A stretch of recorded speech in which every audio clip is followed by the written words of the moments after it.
Sa ngalan ng Ama at ng Anak at ng Espiritu Santo. Amen. Karapat-dapat kang purihin, O Diyos na banal, isang Diyos na patuloy na nagbibigay ng habag, pag-ibig sa isang katauhan. Purihin ang iyong pangalan, purihin ka magpakailanman. Maraming pong salamat sa oras na ito, ay pinagkakaloob mo po sa amin, upang kami makakain ang aming espiritu ng spiritual na pagkain, Panginoon. At ito ang iyong mga salita. Panginoon, alam namin kami nagkasala, kami natukso, nahulog sa bitag ng pagkakasala. Patawarin mo kami sa mga pagkakataon na ito na hindi ka namin naisip kung tibinigyan namin ng pagkakataon ang aming mga kahinaan upang magkasala sa iyo, O Lord. Lumalapit kami na may kahabagan sa iyo, Panginoon, tumihingi ng kapatawaran sa aming mga kasalanan.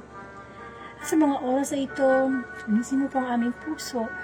At kung ano man mga pagsubok na mayroon kami, Panginoon, na ikaw ang nakababatid, tulungan mo kami na makayanan namin ito. Sapagkat patuloy kami magtiwala sa iyo, O Lord. Panginoon, ang iyong abang lingkod ay gamitin mo lamang bilang daluyan ng iyong mensahe.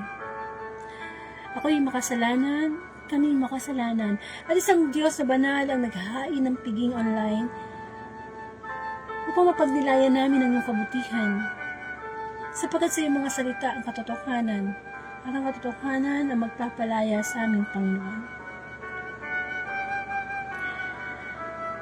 Dinadalangin ko din na makakarinig ng January 2026 Gospel, Panginoon. Nawa, maitanim to sa puso namin. Ito'y sumibol. Ito'y magkaroon ng pagsasabuhay at mahibahagi sa iba. Panginoon, patuloy mo kami pagalingin sa iyong mga salita. Patuloy kang maghimala sa aming buhay. Patuloy naming isuko ang aming buhay sa iyo, Panginoon.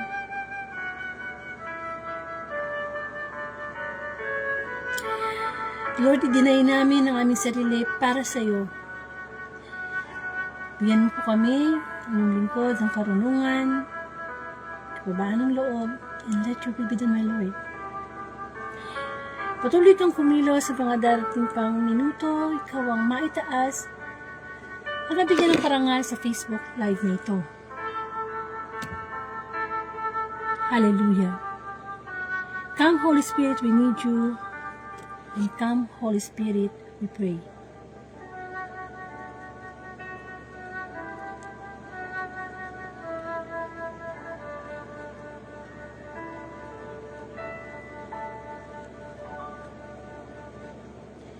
Bigyan po natin ng parangal ang mabuting balita. Hallelujah, hallelujah, hallelujah. Purihin ka mang Diyos na makapangyarihan sa lahat.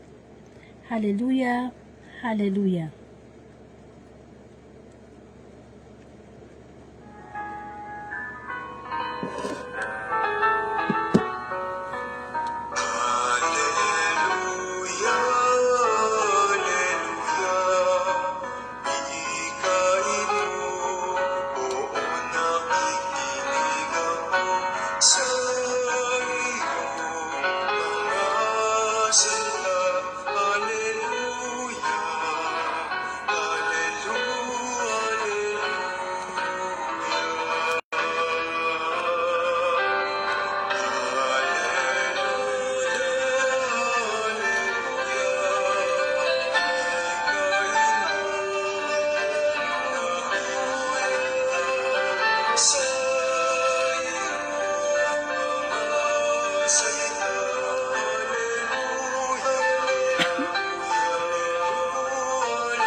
Ang mabuting balita ayon kay San Marcos. Papuri sa iyo, Panginoon.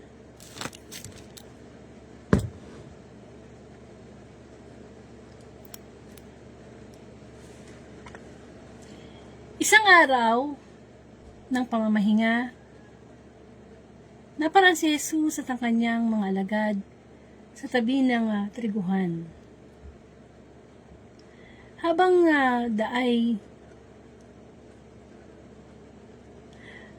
daay nangingitil ng uhay ang mga alagad.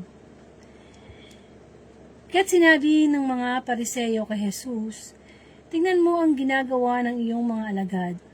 Bawal yan, kung araw ng pamamahinga." Sinagot sila ni Jesus, "Hindi ba ninyo na babasa ang ginawa ni David noong si Abiatar ang pinakapunong saserdote? Nang siya at ang kanyang mga kasamay nagutom at walang makain, pumasok siya sa bahay ng Diyos at kumain ng tinapay na handog sa Diyos. Ayon sa kasuutusan, ang mga saserdote lamang ang may karapatang kumain niyon. Ngunit kinain iyon ni David at binigyan pa ang kanyang mga kasama." Sinabi pa ni Jesus, "Itinakda ang araw ng pamamahinga para sa kabutihan ng tao. Hindi nilikha ang tao para sa araw ng pamamahinga. Kaya't maging ang araw ng pamamahinga ay nasa ilalim ng kapangyarihan ng anak ng tao." Mga kapatid, ang mabuting balita ng ating kaligtasan. Pinupuri ka namin, Panginoong Hesukristo. Amen. So, welcome po sa Word of God, Daily Gospel, na kung saan ang layunin ng Facebook Live na ito ay ipalaganap ang mabuting balita. At ako po si Sister Angelica Dorde from Bulacan at isa po akong Katoliko. So, ang ating po pagninilayang mabuting balita or pagkaing spiritual ay dated January 20, 2026, Tuesday Gospel. And of course, sabi nga po ng Panginoon, hindi lamang sa tinapay na bubuhay ang tao, kundi sa bawat salitang namumutawi mula sa bibig ng Diyos. So sa mga oras po ito, tayo po ay nakakaing pisikal, almusal, tanghalian, merienda, hapunan, diba? So, what about mo po yung pagkaing spiritual? Napakahalaga po nun upang sa ganun ay mapaalalahanan tayo ng Diyos sa ating mga kahinaan bilang isang makasalanang tao. So, ang pagbasa po ay nagmula kay San Marcos, chapter 2, verses 23 to 28. At ito'y tungkol sa katanungan sa araw ng pamamahinga. So, pamamahinga. Sa English, rest. Isa yan sa mga isa yan sa pinakamasarap gawin ng isang tao, yung mamahinga. Hindi po ba? Yung matulog. Masarap yan. Kasi talagang, sabi nga nila, kapag tayo ay nakatulog, nag-build yung ating mga muscles, nagigain tayo ng lakas, kumbaga, masarap yung feeling, yung pagkagising mo na mula sa pagkapagod sa trabaho, pagkapagod sa mga bagay na ginawa, lalo yung isip natin, no? Alam nyo kasi, ang isip natin talagang, continuous ang pagtatrabaho niyan. Sabi nga nila, pag halimbawa, nagtatrabaho tayo sa isang bagay, halimbawa, naglalaba ka, computer ka, kahit ano yung ginagawa, no? Tapos sasabayan mo pa ng music. Mas lalo daw nakakapagod yan. Lalo na kung yung music na papakinggan natin very, rock, or mabilis na tugtog. Kasi, bukod sa gumagana yung mga parte ng katawan natin, yung isipan natin, na nafe-feed siya ng sound. Diba? So, mas maganda siguro pag nagtatrabaho tayo, mga slow music lang, no? So, pahinga, no? Lalo na sa gabi. Yung maaga kang gigising sa umaga, then, sa gabi, mapapahinga ka na. And, ang sarap matulog pag talagang pagod ka. Diba ba?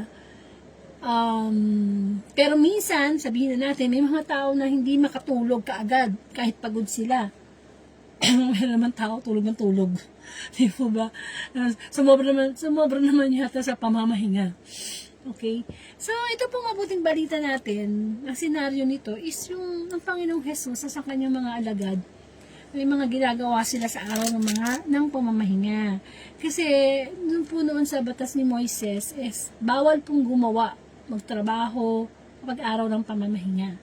Ano ba yung araw ng pamamahinga? Sa ating mga Katoliko, Sunday. Araw yan ng pamamahinga. Walang pasok. Usually, walang pasok. Kasama pamilya, o pwedeng lumabas, talagang rest day, off day, day off. And sabi nga, sa 7 araw na ibinigay sa atin ng Diyos, kailangan talaga tayo magkaroon ng isang araw na pamamahinga.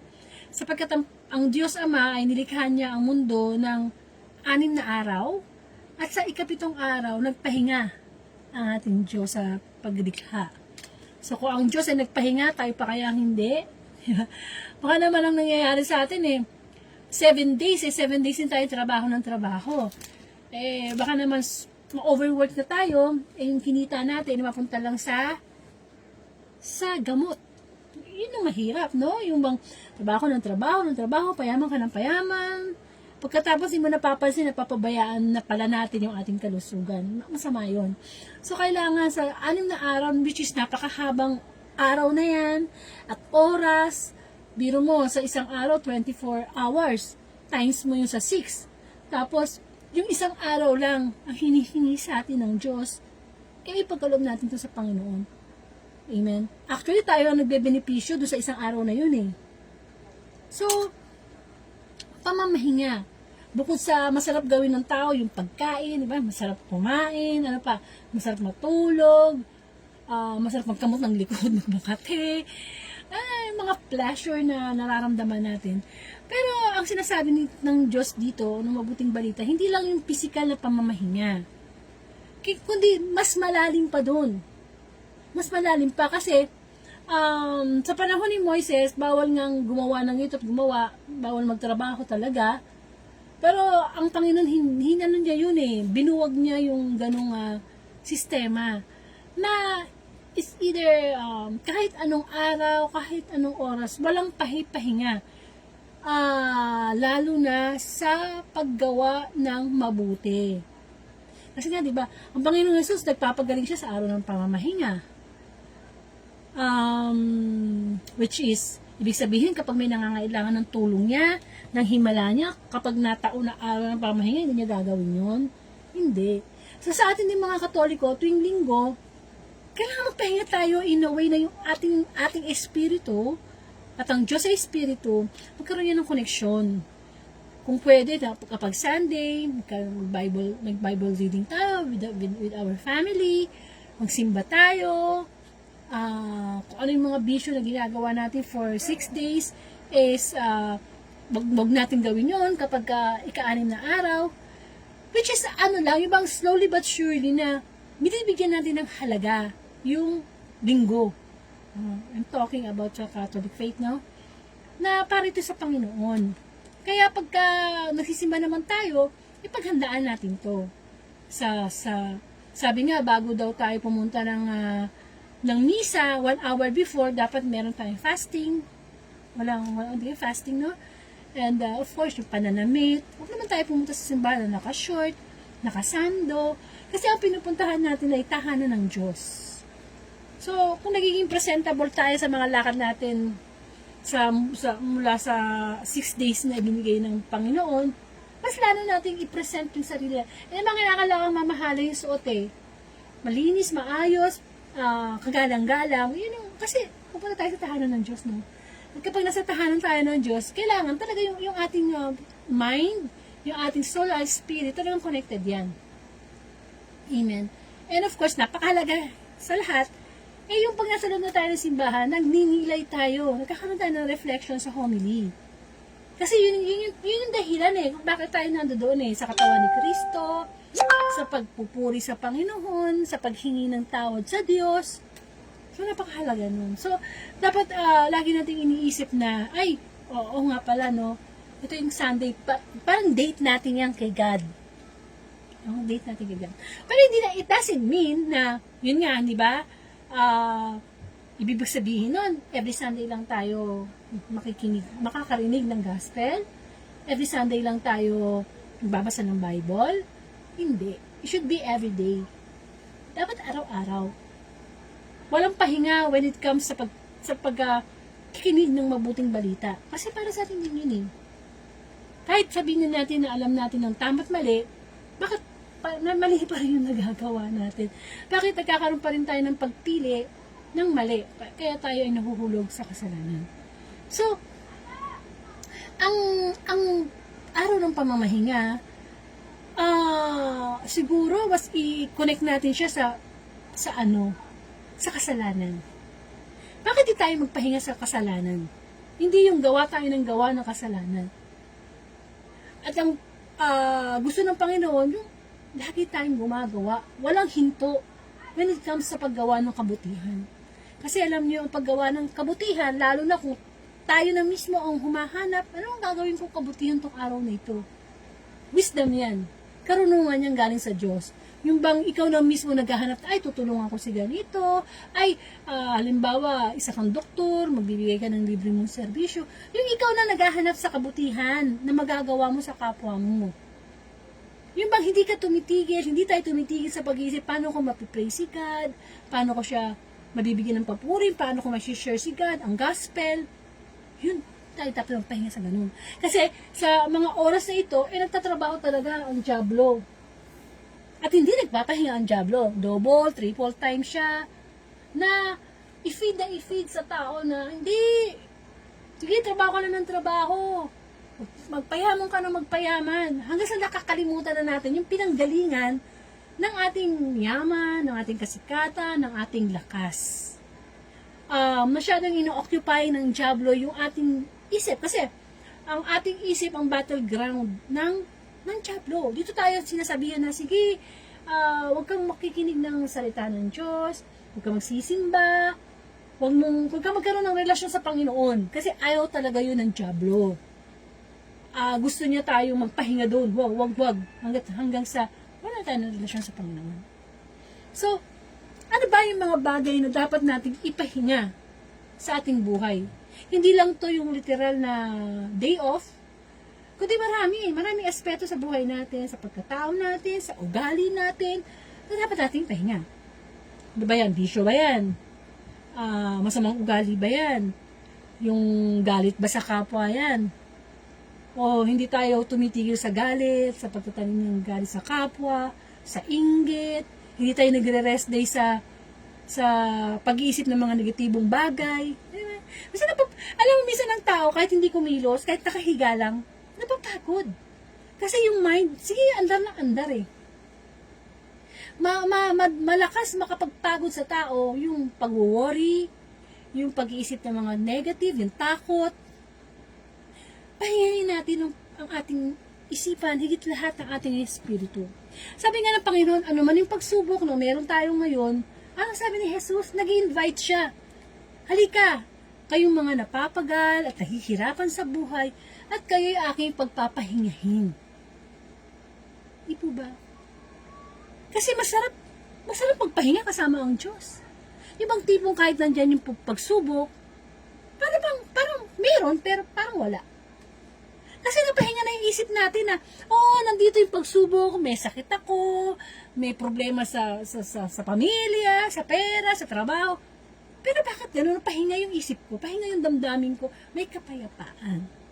Kaya napakahalaga yung pamamahinga, yung hindi lang siya pisikal na pamamahinga, kundi mismo tayo, yung ating espiritu, yung ating koneksyon sa Diyos. Kasi alam mo, hindi tayo mabubusan ng problema eh. Hanggat buhay tayo, yung problema, takbo ng takbo yan. At gustong-gusto ng dyablo na nakafocus tayo sa problema at hindi sa Diyos. Amen? Kaya dapat, yung pamamahinga sa kasalanan, paunti-unti. Hindi naman talaga madaling magbago eh. Paunti-unti. Mag-start. Sabi nga, kung halimbawa, sigarilyo. Masyado ka nagsisigarilyo araw-araw. Sistema ng katawan mo yung sigarilyo. Paunti-unti. Bukas, 10. Pangalawang araw, 9. Sa susunod na araw, 8 na lang yung hinihit-hit. Diba? Slowly but surely. Kasi anong target? Makapagpahinga. mawala na sa sistema yung bisyo. Yung alak man yan, sugal man yan, galit man yan. Mawala siya. Hanggang sa dumating yung time na hindi ka na lang pala nagpapahinga. Kundi wala na talaga siya. Di po ba? Tayo yung nagpapahinga kasi pagod na eh. Pagod na eh. Pero yung pagpapagod nating physical, itulog mo lang yan, pagising, okay na eh. Pero yung pagod, na hindi na nakakapagpahinga yung isip natin sa problema, yung pagod ng ating espiritu, ng ating kaluluwa na hindi pa nangyayari yung bagay na yung takot na takot na tayo. Yung pagod na, ay, natatakot akong mamatay. Hindi ba? Nakakapagod yun eh. Yung nakakapagod yung meron kang mga tao na nananakit sa'yo, asawa mo, napapagod ka na sa mga ginagawa niyang kasamaan sa'yo, yung mga anak mo, nakukonsumi ka na, napapagod ka na. Yes, physical na pagod lang yan. Pero once na ibinigay natin sa Diyos ang ating kapagurang physical, at humingi tayo ng kapahingahang spiritual, it will follow. Hindi mo napapansin na, oh, ito yung problema, nasa harapan ko, pero parang hindi na ako apektado. Para bang na-immune na? Kasi once na hindi tayo magpapahinga sa galit, sa inis, tayo mismo ang maapektuhan nun. Tayo mismo. Nagagalit ka sa kapwa mo, tayo mismo magdadala nun. Ayaw mo siya makita, naiinis ka sa kanya, purong pangit yung naiisip mo sa kanya. Huwag natin kakalimutan, yung mga taong nagkakamali sa atin, nagkakasala sa atin, ay yun yung mga taong may sakit espiritual na kailangan ng kapahingahan. Di ba pagka may sakit, nagpapahinga, nagbebed, tawag dito, natutulog, humiga sa kama. Kung malala yung sakit, minsan na hospital pa, naku-confine, inibigyan ng gamot, pinagpapahinga. Kasi yung pagpapahinga na yan, kapag hindi natin ginawa spiritually, gigising tayo isang araw, we lost our health. Overwork, ang dami pala natin kinain na naging dahilan ng ating stroke, high blood, diabetes. Kasi hindi tayo nagpahinga sa pagkain ng puro taba, puro mga junk food, puro chocolates, puro sweets. Kaya nga diba no, napapahinga lang tayo sa mga bagay na yun pag nagkasakit na. Ay, hindi na ako kakain ng taba, hindi na ako kakain ng mga matatamis.